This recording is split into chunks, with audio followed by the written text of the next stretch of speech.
we must demonstrate strong collective will to defeat terror networks. अगर हमें आतंक के खिलाफ सफल होना है तो हमें आतंकी से आगे सोच विचार करना होगा।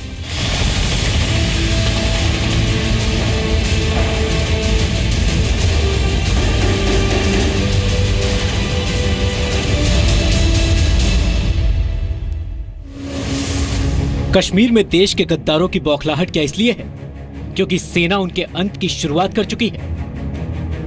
अभी तो हमने इन आतंकवादियों को हम सिर्फ जम्मू कश्मीर में हमारे इलाके में इन्हें इनकाउंटर करके मार रहे हैं, लेकिन अगर जरूरत पड़े तो हम पाकिस्तान में अंदर घुसकर आतंकवादियों को मारेंगे।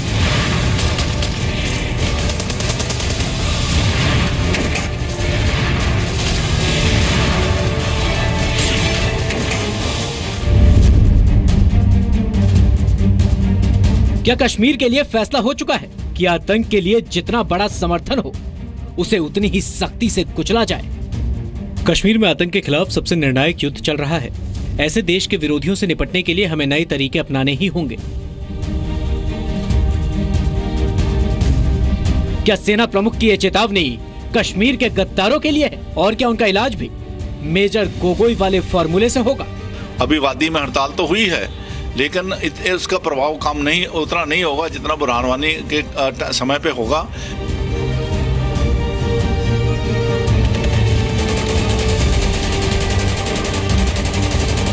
जिस कश्मीर में आतंकवाद को आगे बढ़ाकर इस्लामिक स्टेट बनाने की साजिश हो रही है, क्या आज़ादी बराए इस्लाम आज़ादी मिलेगी तो हम शरिया कायम करेंगे यहाँ पे। क्या आज़ादी बराए इस्लाम आज़ादी मिलेगी तो हम शरिया कायम करेंगे यहाँ पे।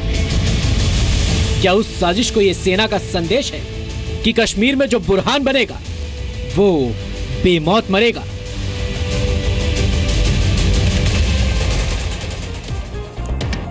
नमस्कार, आप देख रहे हैं जी न्यूज। आपके साथ हूं मैं रूबिका लियाकत। 8 बजे के इस बुलेटिन में आप सभी का बहुत बहुत स्वागत है। आजादी गैंग का डेथ वारंट है। जी हां, कुछ ऐसी ही मौत मंडरा रही है उन सभी लोगों के आसपास जो आजादी का झूठा नारा लगा रहे हैं कश्मीर में। इस वक्त कोई सबसे ज्यादा सहमा और डरा हुआ है कश्मीर में तो वो है गद्दार, जो सेना पर आजादी के नाम पर पत्थर बरसाते हैं। उनके पास पहले सेना ने 72 घंटों में 12 आतंकियों को ढेर करके ये संदेश पहुंचाया कि अब कश्मीर में आजादी गैंग का डेथ वारंट जारी हो चुका है। और इसके बाद खुद सेना प्रमुख ने यह संदेश दिया कि पत्थरबाज पत्थर फेंकने की बजाय हथियार से हमला करे तो उन्हें ज्यादा खुशी होगी। सेना प्रमुख के इस बयान का मतलब समझिए आप। मतलब यह है कि अब पत्थरबाज सेना पर पत्थर बरसाएंगे तो अपने पैरों पर वापस नहीं जाएंगे।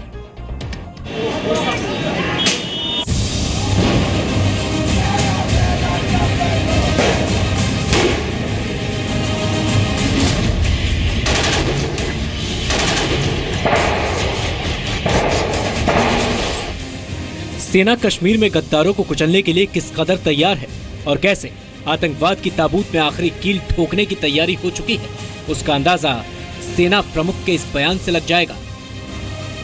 काश ये लोग हम पर पत्थर फेंकने के बजाय हथियारों से हमला करते, तब मुझे ज्यादा खुशी होती। तब हम वो कर सकते हैं जो हम करना चाहते हैं। एक और कश्मीर में आतंकियों की मौत पर मातम बन रहा है और दूसरी ओर सेना ने साफ कर दिया है कि कश्मीर में आतंकियों और गद्दारों से निपटने के लिए पूरी छूट है।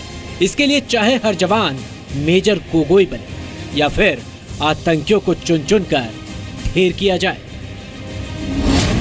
कश्मीर में चल रहे घृणित युद्ध के खिलाफ सेना को कई बार अनोखे तरीके इस्तेमाल करने होंगे। लोग सेना के खिलाफ पत्थरबाजी करते हैं, पेट्रोल बम का इस्तेमाल कर रहे हैं। ऐसी स्थिति में हम अपने जवानों को मरने के लिए नहीं छोड़ सकते।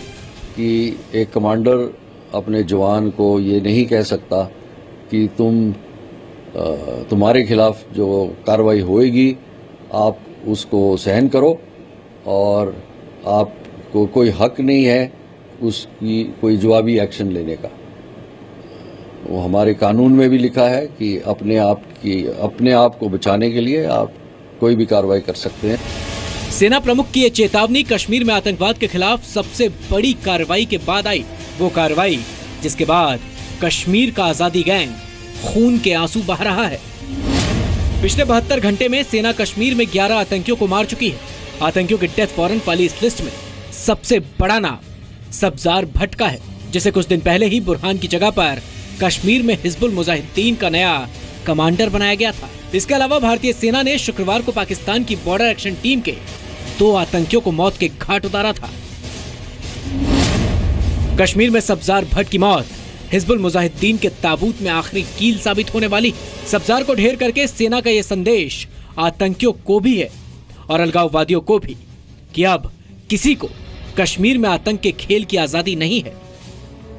सेपरेटिस्ट जो है इनको आम पब्लिक को उकसाते हैं और ज़्यादातर इनका इम्पैक्ट है सोशल मीडिया, फेसबुक, व्हाट्सएप के मैसेजों के द्वारा। तो ये एक बार शटडाउन एक कोशिश है लोगों को भड़काना, उकसा के सिक्योरिटी फोर्सेस के काम में बाधा डालना, रास्ते रोकना और इस मूवमेंट को बढ़ावा देना। आतंकी सब्जार भट्ट के खात्मे के बाद अलगाववादियों ने कश्मीर में बंद बुलाया है। कल जब सब्जार के खात्मे की खबर आई तो कश्मीर में कई जगहों पर प्रदर्शन हुए और सुरक्षा बलों पर पत्थर फेंके गए। अलगाववादियों की भड़काई हिंसा में सुरक्षा बलों के 25 से ज्यादा जवान और 30 से ज्यादा प्रदर्शनकारी घायल हुए। एक नागरिक की मौत भी हुई।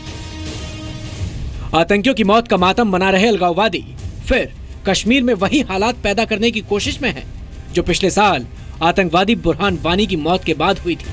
अब एक और आतंकी सब्जार को बुरहान वानी बनाने की तैयारी हो रही है और दूसरी ओर हिजबुल का डर यह है कि मौत के डर के आगे कौन उसका नया कमांडर बनने को तैयार होगा। अब मुझे लगता है कि इस भट्ट के मरने के बाद ये भी समस्या उनके सामने खड़ी हो जाएगी कि किसको नया कमांडर बनाए, इसलिए क्लेमेंट कई एक होंगे।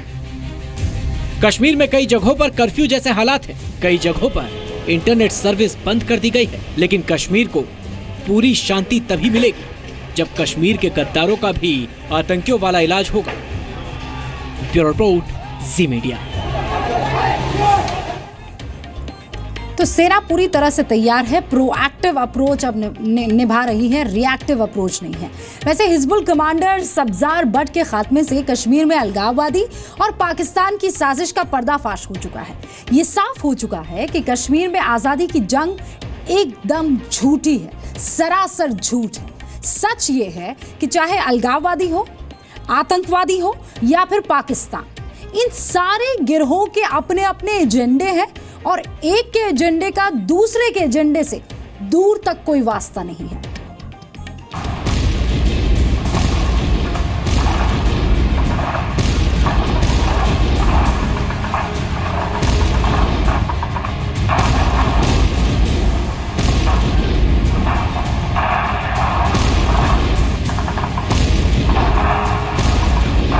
चौबीस सेकंड में 4 हथियारों से हुए 16 प्रहार ने पाकिस्तानी पोस्ट को धूल में मिला दिया। 24 सेकंड में भारतीय सेना ने पाकिस्तान की आतंक पोस्ट को एलओसी पार से दुनिया के पार पहुंचा दिया।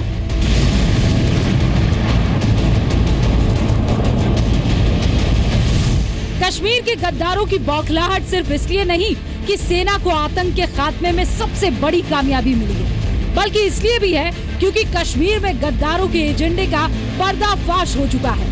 आतंकी सब्जार की कहानी और हिजबुल के पूर्व कमांडर जाकिर मूसा के खुलासे से ये साफ हो चुका है कि कश्मीर में आजादी की जंग की बात झूठी है और सबके मकसद अलग अलग है।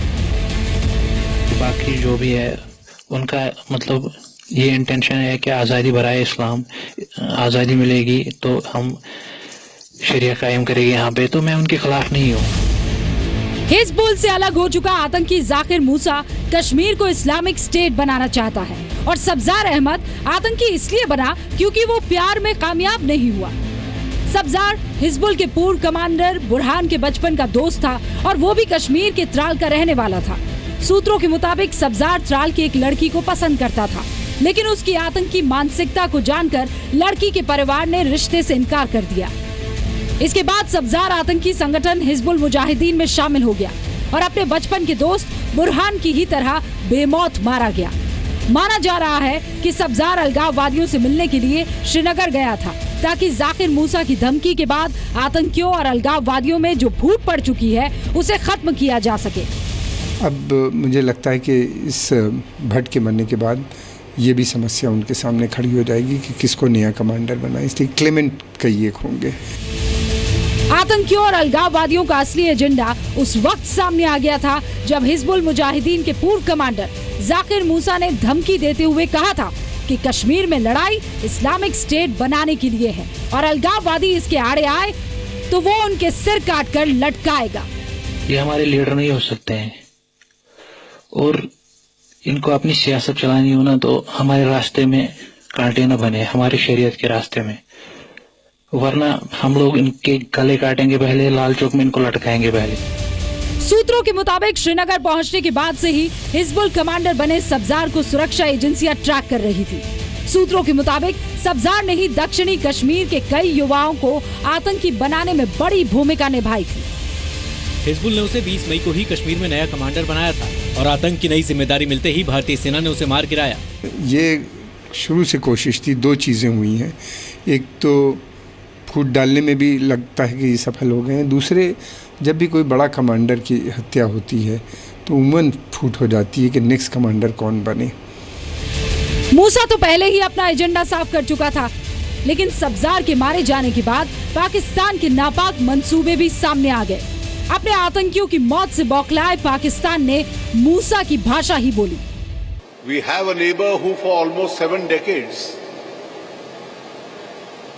has perpetuated a security threat as far as India is concerned. लेकिन सेना प्रमुख के सख्त बयान से साफ होता है कि कश्मीर में आतंकी और उनके गद्दार पूरी सख्ती से कुचल दिए जाएंगे। बताया ये जा रहा है कि दक्षिण कश्मीर में कम से कम 200 ऐसे आतंकी हैं जो सेब के बागानों से लेकर घर में छिपे हुए हैं। लेकिन अब पाकिस्तान को उनकी मौत का मातम मनाने की तैयारी कर लेनी चाहिए। ब्यूरो रिपोर्ट, जी मीडिया। ये अलगाववादी या आतंकवादी कुछ भी कर दे, कश्मीर की धरती फौजी ही उगलेगी। कश्मीर में हिजबुल आतंकी सब्जार अहमद बट के मारे जाने के बाद अलगाववादी मातम मना रहे हैं। पत्थरबाज फिर से सड़कों पर उतर आए हैं, बंद की अपील की जा रही है। लेकिन इन पत्थरबाजों और अलगाववादियों को जवाब दिया है वहां के नौजवानों ने। उनकी अपील को ठेंगा दिखाकर ये कश्मीरी नौजवान बड़ी तादाद में सेना में भर्ती होने का इम्तिहान देने के लिए पहुंचे हैं।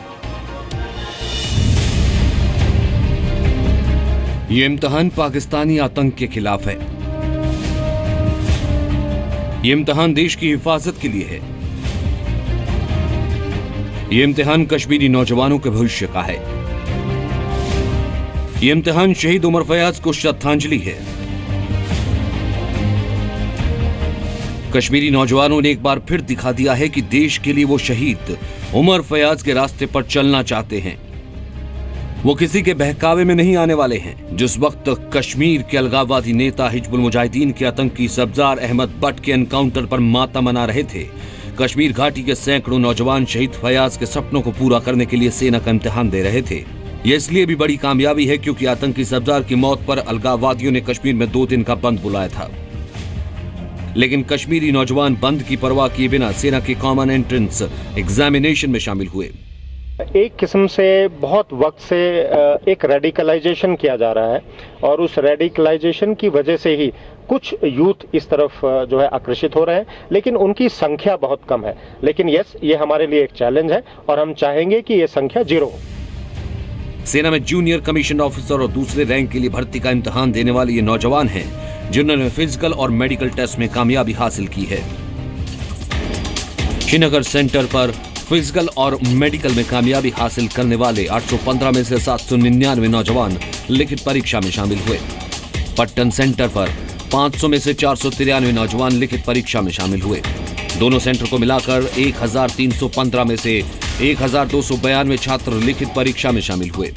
यानी कश्मीरी नौजवानों ने अलगाववादियों की बंद की अपील को पूरे तरीके से नकार दिया। बुरहान वानी और सब्जार बट जैसे आतंकियों के रास्ते के बदले इन्होंने लेफ्टिनेंट उमर फयाज के रास्ते को चुना। सिर्फ सेना ही नहीं बल्कि जम्मू कश्मीर पुलिस में शामिल होने के लिए भी कश्मीरी नौजवानों का जज्बा देखते ही बनता है। कुछ दिन पहले जब पुलिस में भर्ती हुई थी तो वहां भी नौजवानों का हुजूम जमा हुआ था। इनकी आंखों में आतंक मुक्त कश्मीर का वही सपना है जो शहीद लेफ्टिनेंट फयाज ने देखा था। जी सर, हमें तो लगता है बहुत अच्छा कदम है, क्योंकि लोग तो बोलते हैं, लेकिन हमें अपनी तरफ से बहुत अच्छा लगता है। और हमने अपने माँ बाप से भी पूछा है। क्यों भर्ती होना चाहती हूँ? एक तो मेरी एम भी है, मैं खुद लाई करती हूँ। दोनों दक्षिण कश्मीर के जिन इलाकों में अक्सर पत्थरबाजी और आतंकी हमले होते हैं, वहाँ लड़कियों को पुलिस में भर्ती के लिए देखना अपने आप में अनोखा है और इस बात की ताकीद भी करता है कि ये बुरहान का नहीं, शहीद फयाज का कश्मीर है। कश्मीर के बांदीपुरा में पहले दिन पुलिस भर्ती के लिए 1295 कैंडिडेट पहुंचे, जबकि अनंतनाग में रिक्रूटमेंट सेंटर में से भी ज्यादा 1674 लड़के लड़कियां आए। पुलिस में भर्ती के लिए होने वाले फिजिकल टेस्ट में ज्यादा से ज्यादा टेक्नोलॉजी का इस्तेमाल किया गया। रेडियो फ्रीक्वेंसी वाली चिप की मदद से फिजिकल टेस्ट की रीडिंग दी गई। भर्ती के लिए हुई प्रक्रिया की वीडियोग्राफी की गई। कश्मीर घाटी में आतंकियों ने कई बार युवाओं को पुलिस और सेना की भर्ती से दूर रहने की धमकी दी, लेकिन इसके बावजूद नौजवानों का देश की सुरक्षा के लिए जज्बा बताता है कि कश्मीर में अलगाववादियों की अब नहीं चलती। श्रीनगर से खालिद हुसैन के साथ ब्यूरो रिपोर्ट, जी मीडिया। और इस बीच कश्मीर से ही जुड़ी खबर, जम्मू कश्मीर से जुड़ी खबर, जिस पर बीजेपी अध्यक्ष अमित शाह ने एक बार फिर से सरकार क्या सोचती है और बीजेपी क्या सोचती है वो क्लियर कर दिया है। अलगाववादियों से तब तक बातचीत नहीं होगी जब तक कश्मीर में पत्थरबाजी खत्म नहीं हो जाती। अमित शाह ने कहा कि ऐसा नहीं हो सकता कि पत्थर के बदले हम उन्हें फूल दें, उन्हें ये बात समझनी होगी। अमित शाह ने ये कहा, एक बार हिंसा खत्म हो जाए, बातचीत का माहौल बन जाए तो सरकार हर किसी से बात करेगी। हालांकि आपको बता दें कि सरकार ने ये बात सुप्रीम कोर्ट में भी क्लियर कर दी है कि देखिए, हम किसी भी कीमत पर अलगाववादियों से बातचीत नहीं करने वाले हैं। They are not the stakeholders. और अब अमित शाह बीजेपी अध्यक्ष की तरफ से ये बयान वाकई माने रखता है, क्योंकि देखिए एक बार फिर से सब्जार बट के एनकाउंटर के बाद, उसे मौत के घाट उतार देने के बाद फिर से कोशिश यही हो रही है अलगाववादियों की कि कश्मीर में पत्थरबाजी को एक बार फिर से चरम पर लाया जाए। आपको याद होगा 8 जुलाई बुरहान वानी, उसके बाद कैसे कश्मीर में एक के बाद एक, और खासकर साउथ कश्मीर में, दक्षिण कश्मीर में हालात बिगड़ रहे थे। अब हालात यहां तक पहुंच गए थे कि स्कूल में बस्ते के साथ जो है वो पत्थरबाजी करते हुए बच्चे वहां पर नजर आ रहे थे, लड़कियां आ गई थी। लेकिन अब अमित शाह ने ये कह दिया है कि जब तक वहां पर माहौल ठीक नहीं होता, यानी वो अलगाववादी जो पैसा तो लेते हैं पाकिस्तान से, पैसा वैसे आपको बता दें हिंदुस्तान से भी लेते हैं, लेकिन पाकिस्तान के इशारों पर नाचते ये अलगाववादी पत्थरबाजी जब तक बंद नहीं कर लेते, तब तक किसी कीमत पर सरकार उनसे बातचीत नहीं करेगी। एक तरफ वो पत्थरबाजी करे, अमित शाह ने कहा कि, और दूसरी तरफ हम उन्हें फूल दे, ऐसा हो नहीं सकता।